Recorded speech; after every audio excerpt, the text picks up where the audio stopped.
Welcome to Principles of Success. This is week 3, session 2. This course is a part of Malco Institute of Technology's leadership series. Our companion text is See You at the Top by Zig Ziglar. Welcome to week 3, session 2.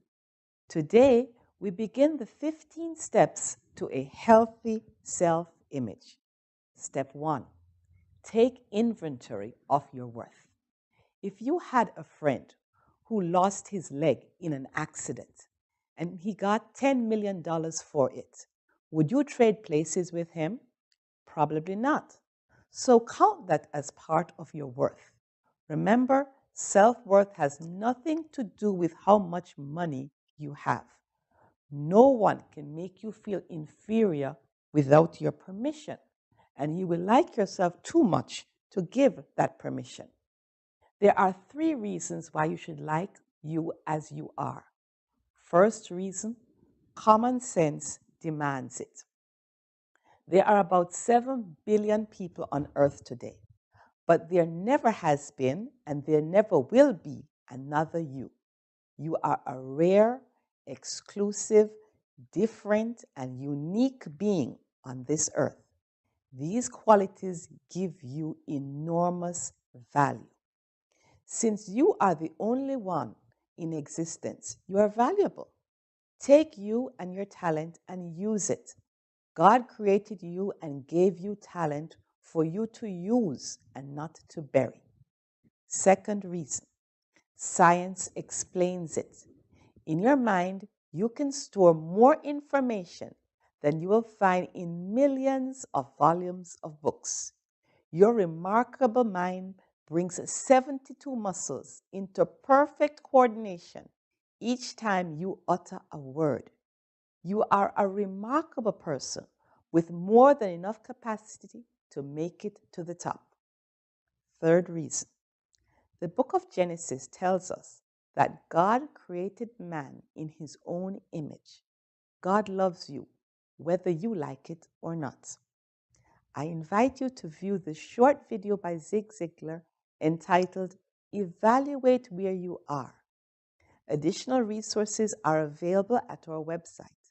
Join us next time for session 3. Zig Ziglar. Inspiring true performance. Let me share with you a true story out of my notebook of life. A number of years ago, got an incredible letter from a gentleman in Toronto with a substantial check in it. He said, my friend Steve Walker is following the wrong role model. He's working himself to death. His family is falling apart. His health is in danger. And he's modeling himself out of his boss. And he trusts you and respects you. If you will give us 1 hour, I will fly him to Dallas and give you this check. Wouldn't you love to have a friend like that? I sent the check back and I said, come on down. Steve and I had quite a little talk. And in our talk, I asked him why he had such a role model. What about this man that made him so completely important in his life? And he said, well, he's the most successful man I have ever known. And I said, well, Steve, what do you call success? Now, it took several minutes for him to go down the list. But the interesting thing is, though they're not in the same order that I have put them, or we list them now, these are the 8 things that he said he really considered to be successful. If a man was happy and healthy and at least reasonably prosperous and secure, if he had friends and peace of mind and good family relationship and the hope that the future is going to be better, he said, I'd consider that man as successful. Now I'm going to really encourage you to take some notes right here. And all I want you to do, and you'll be the only one that'll see it, somewhere right as I go down the list, write whether you get a plus on that one or a minus on that one. You'll be the only one to see it, but it might be an eye-opener. You see, most people never dare to evaluate really where they are. And you got to know where you are before you can really determine your chances of getting what you really want out of life.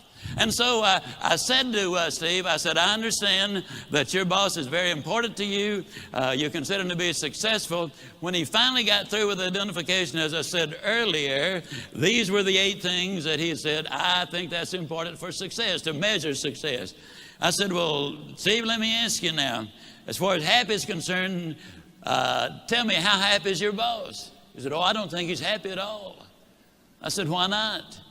He said, well, I've never heard him laugh, and he seldom smiles, and besides that, he's got ulcers. I said, well, do I give him a plus or a minus? He said, oh, you give him a minus. Please grade yourself as we go. This is so important for you. Then I said, that also tells me something about his health if he's got those ulcers. Do I give him a plus or a minus? He said, you give him a minus. I said, that also says something, Steve, about his peace of mind, because you don't get ulcers because of what you eat, but what's eating you. I said, do we give him a plus or a minus? He said, we give him a minus. I said, Steve, I've asked you one question about what success is, what balance is, what's important to you. One question, and your boss comes up with 3 minuses. I said, tell me how prosperous he is. He said, man, he's got money running out of his ears, and he's getting more every day. I said, we give him a plus on that one, don't we? He said, we sure do. I said, how secure is your boss? He said, well, he's as secure as money can make you. And I said, well, Steve, let me ask you, did you read where 2 billionaire brothers here in Dallas went bankrupt? I said, how does your boss compare? Oh, man, he doesn't have that kind of money. Did you read where our ex-governor was worth $100 million at one point? He's now bankrupt. How does your boss compare? Oh, he doesn't have that kind of money. Now, understand, Steve equated security with corporate position and bucks in the bank.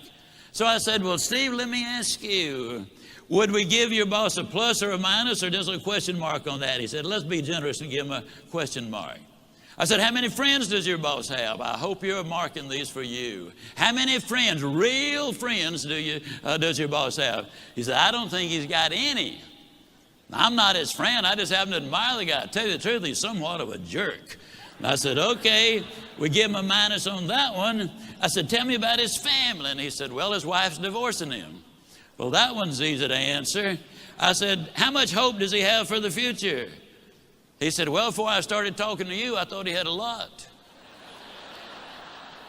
But right now, I don't think he's got any. Why did that statement come forth? Because for the first time, he had evaluated it.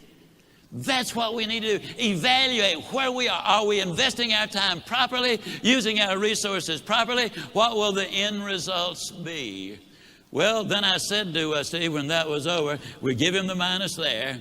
I said, Steve, of the 8 things that you consider marks of success, he gets 1, 2, 3, 4, 5, 6 minuses. He gets 1 plus and 1 question mark.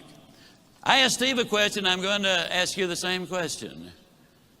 Steve, would you swap places with your boss right now, knowing what you know?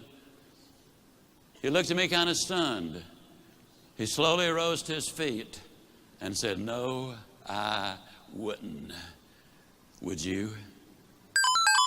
Ziglar. Inspiring true performance.